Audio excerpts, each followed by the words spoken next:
Blackthorne Valley, a novel by Christopher G. Matten. Chapter 2. Jessica's attention was immediately drawn to the officer in the front. He was tall and bony, with sunken gray eyes and a solid jaw, giving his head the appearance of a skull. He had dirty blonde hair that was greased back on his head, and a long, beak-like nose. His hands were placed firmly on his hips, and he had a sly smirk on his face. As he stepped into the foyer, he shook David and Isabel's hands, and his cold gray eyes scanned the room with menial interest. He wore a tan uniform with a large, star-shaped badge over his left breast. His eyes continued to move across the room until they landed on Jessica.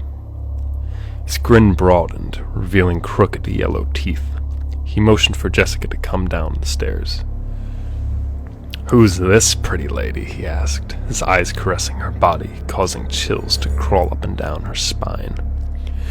As she descended the staircase, she crossed her arms across her chest and made herself small, hoping to make herself less appealing to the officer's wandering eye. "That's our daughter, Jessica," David said cautiously, eyeing the officer. The officer smothered a little giggle and looked at David, and then at Isabel. "Your daughter?" he said skeptically, comparing Isabel in skin tone to Jessica's. "Well, we adopted her," David said, clenching his fists. "I thought so." "Seems pretty white to be your daughter," the officer chuckled. "Excuse me," Isabel snapped. "Calm down, lady, we were all thinking it," the officer said, amused. "Wolf," another officer snapped. She was much shorter than him, with a stern face that scowled at the sight of the tall officer, who Jessica assumed was Wolf. The female officer's black hair was tied in a ponytail behind her head, and her arms were folded across her chest. "Shut up, Sam," Wolf said without looking back. The female officer, Sam, grabbed Wolf's shoulder and turned him to face her. "We're not on a first-name basis, Wolf. Get used to it," she snapped. Wolf chuckled and shook his head. She rolled her eyes and sighed as he turned back to the Shanes. "How was the drive here?" Wolf asked. "Why are you here?" Isabel snapped. "Just get to it so you can leave." Izzy, David said. He placed his hand on her shoulder and tried to calm her down. "Relax. They're guests. It's okay, honey." Isabel took a deep breath and looked down. "Quite rude," Rolf said, still smiling. "We're just here to welcome you to Blackthorne Valley, home of the Blackthorne Valley Leopards. This town, this house, has got quite the history. It's very old, you know." "Is that so?" David asked, trying to sound interested. "Oh, it is, friend. It really is. What do you know about this house, Wolf asked. "Well, it's called Blackthorne Manor. It was owned by the Blackthorne family for a couple generations. It was abandoned sometime. That's about it," David replied. "Well, you're pretty much right. It was about 5 years ago that the house was abandoned. It looks older, but it was kept in crappy shape before it was abandoned anyway. It might as well have been abandoned for 30. That was when Andromeda Blackthorne, she was a sexy lady and a fine woman, was killed. Brutally killed. By a group who called themselves the Light of Truth, or some kind of dumb name like that. They were a bunch of religious loons. Thought she was a witch. Thought she slept with demons, in the biblical sense. They broke in on the very night her daughters were born, and killed the 3 of them. They were a pretty cute pair of the twins. I hate kids, but let me tell you, those 2 were adorable. Emily and...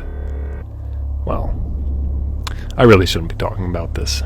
Dark stuff, you know. Brings bad luck, Wolf told them. David and Isabel were staring at him with eyes and mouths hanging slightly open. "No kidding," David said. "Crazy stuff, huh? We got 'em, though. Fried every single one of them." The house was built in 1902 by Lucas Blackthorne. His father was the one who founded the town, as I'm sure you imagined. You also might have noticed this street was named in memorial Andromeda Blackthorne, Bisson interjected. It was a real tragedy, Wolf said. Why are you telling us this? Is there something we should be concerned about? Are we safe? David asked. Wolf nodded his head. Oh yeah, nothing to worry about. They're all dead. Just trying to make conversation, you know, Wolf replied.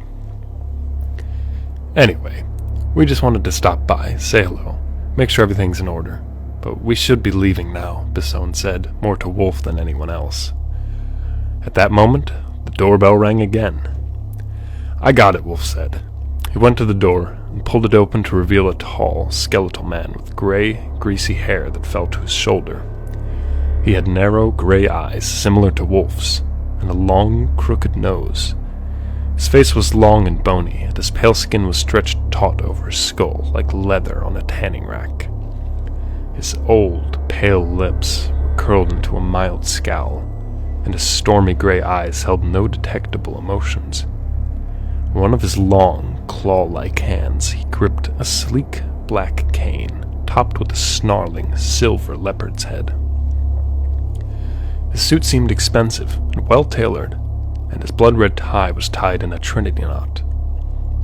He looked from David to Isabel, and finally at Jessica. When his eyes met her, his lips curled into a greasy smile, and he extended his hand to shake. You must be Jessica Shane, he said. His voice was dry and stale, but radiated with some sort of sophistication. Jessica nodded. The old man turned to Isabel next. And Mrs. Isabel Shane, Mr. David Shane. What a pleasure it is to meet the three of you.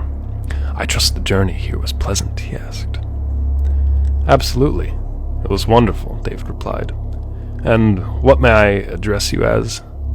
David was clearly just as bewildered by the odd situation as Jessica and Isabel.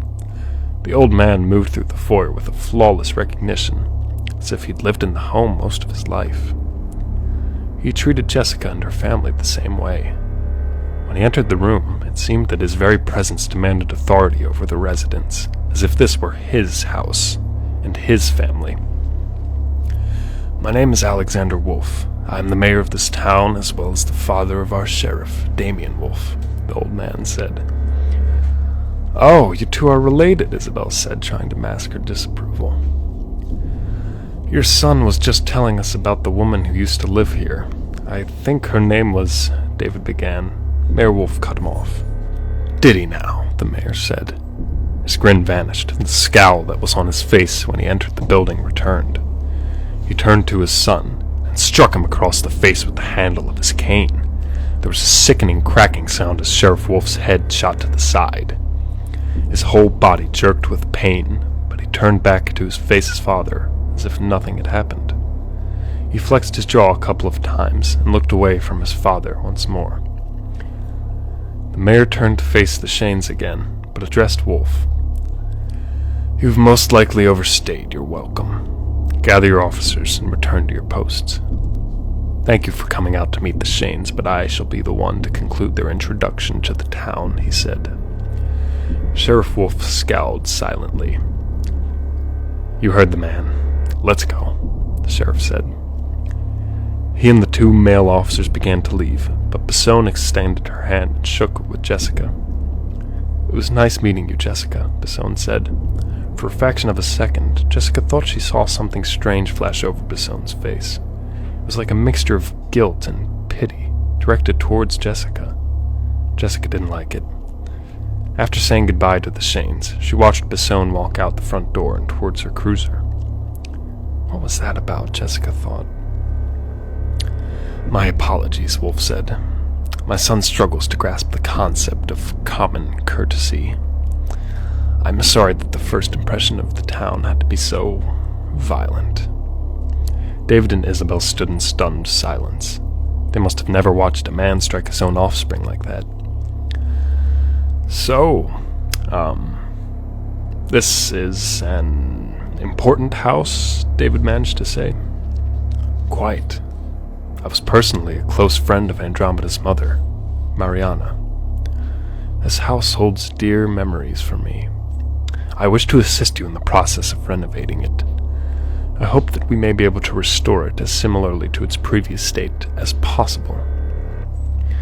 Well, we'd love some help, David said. I'm sure the house was beautiful in its prime. Yes, it was, Wolf said, with a dry smile.